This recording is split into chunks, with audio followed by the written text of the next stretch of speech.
L'Ouganda a déclaré la fin de l'épidémie d'Ebola dans son pays. L'annonce a été faite ce 28 juillet par le ministre de la Santé publique. Une annonce faite sur la base d'un mode de calcul qui ne correspond pas aux normes de l'OMS.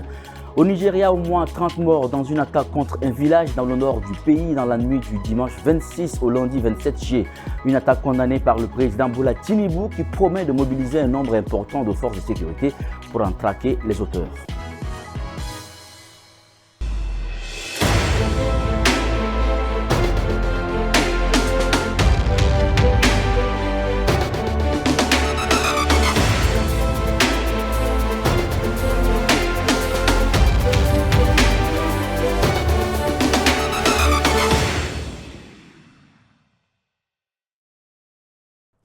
Mesdames et messieurs, bonsoir. Le ministre ougandais de la Santé a déclaré mardi 28 juillet la fin de l'épidémie d'Ebola dans le pays, mais selon un mode de calcul qui ne correspond pas aux recommandations de l'Organisation mondiale de la santé. Depuis janvier, une vingtaine de cas ont été recensés en Ouganda, dont 15 cas importés de République démocratique du Congo où l'épidémie se poursuit. L'annonce de l'Ouganda a de quoi surprendre. Selon l'OMS, une épidémie peut officiellement être déclarée finie 42 jours après la guérison ou le décès du dernier malade. Or, le dernier malade pris en charge en Ouganda n'est sorti de l'hôpital que le 16 juillet. Il s'agissait d'un Congolais probablement contaminé en RDC. Selon les recommandations de l'OMS, la fin de l'épidémie n'aurait donc pas pu être déclarée avant la fin du mois d'août. Mais dans son communiqué, le ministère de la Santé retient une autre date pour faire débuter le décompte de 42 jours. Le 16 juin, qui correspond à la sortie du dernier patient contaminé localement en Ouganda. Kampala distingue donc les cas infectés dans le pays des cas dits importés.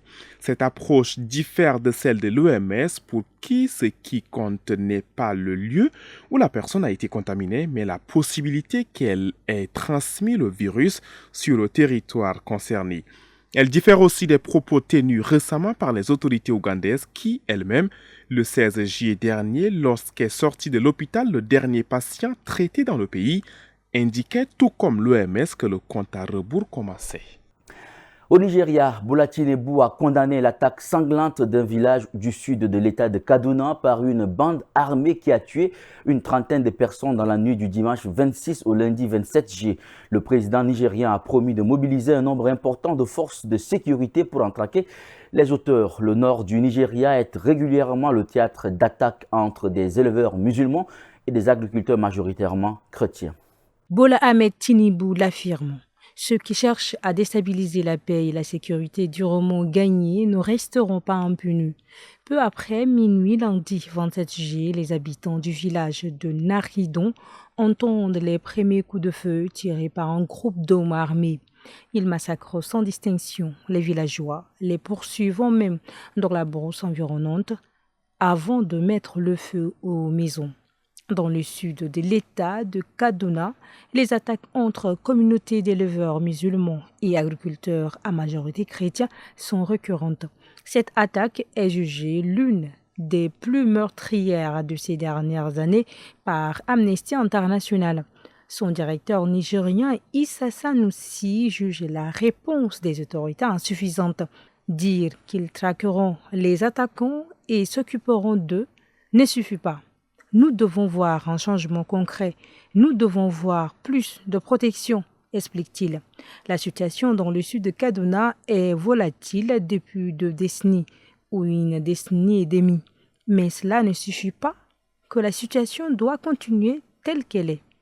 Il devrait y avoir un changement, il devrait y avoir une amélioration.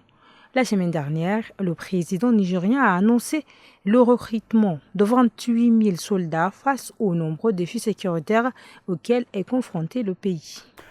En République démocratique du Congo, plusieurs centaines d'habitants ont manifesté dans les villes de Goma au nord, Kivu, à Bukavu au sud Kivu et dans plusieurs chefs-lieux des territoires occupés par l'AFC 123 pour réclamer le retour de la paix et la tenue d'un dialogue inclusif.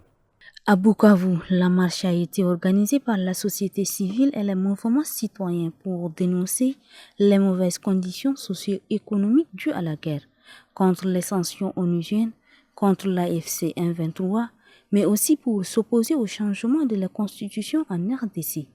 Sous un soleil chaud, Sophie a marché de la place de l'Indépendance jusqu'au gouvernorat du Sud Kivu, à Bukavu, pour démontrer publiquement le message écrit sur sa pancarte. Elle le lit: que tous les dirigeants se sentent concernés par notre cri de détresse, pour que nous ayons la paix, nous les Congolais, que ce soit Kinshasa, que ce soit l'AFC M23, que ce soit l'Amérique ou ailleurs, qu'ils nous donnent la paix. Devant les autorités de l'AFC M23, le président du cadre de concertation de la société civile du Sud Kivu a déclamé le mémorandum adressé au président de Kinshasa, à l'opposition armée et non armée et aux États-Unis. Marchés, boutiques, magasins et bureaux sont restés fermés. Les transports ont été interrompus pendant la marche encadrée par la police récemment formée par l'AFC M23.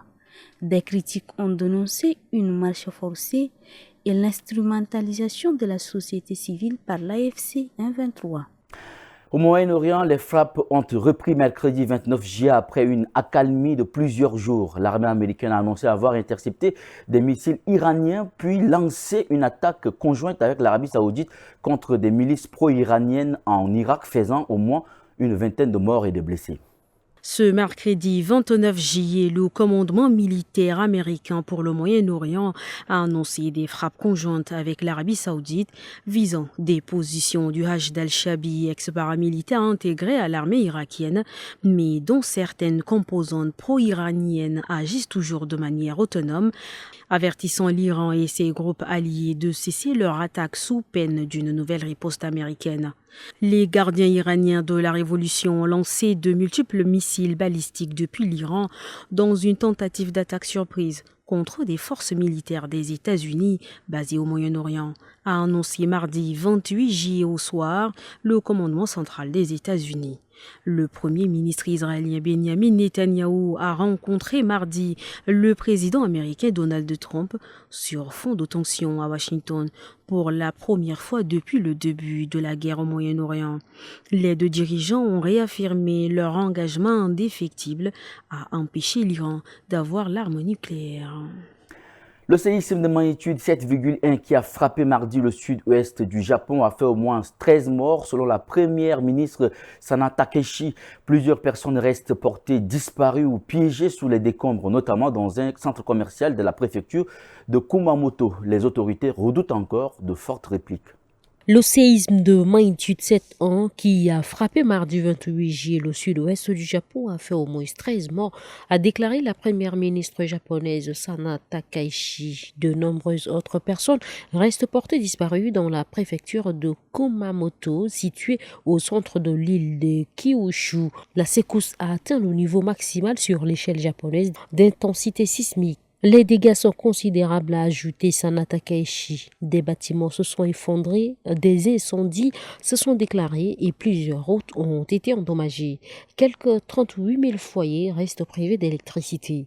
Les secouristes poursuivent leurs recherches pour retrouver les personnes piégées dans les décombres des vastes centres commerciaux situés dans la ville de Kashima. Au moins une vingtaine de personnes, principalement des employés, se trouveraient encore à l'intérieur du bâtiment. Une explosion s'est produite après l'évacuation des clients. Elle pourrait avoir été provoquée par une fuite de gaz. Un étage s'est effondré et un employé bloqué dans le bâtiment a pu être joint par téléphone. Il a indiqué que plusieurs autres personnes attendaient également l'arrivée des secours. Une usine du groupe Nippon Paper a, elle aussi, subi d'importants dégâts. L'une de ses cheminées s'est effondrée. 2 employés se trouvent dans un état critique et 9 autres sont toujours portés disparus. C'est la fin de cette édition, mesdames et messieurs. Merci d'avoir suivi. Très bonne suite de programmes sur Tchad Info TV, votre chaîne d'information.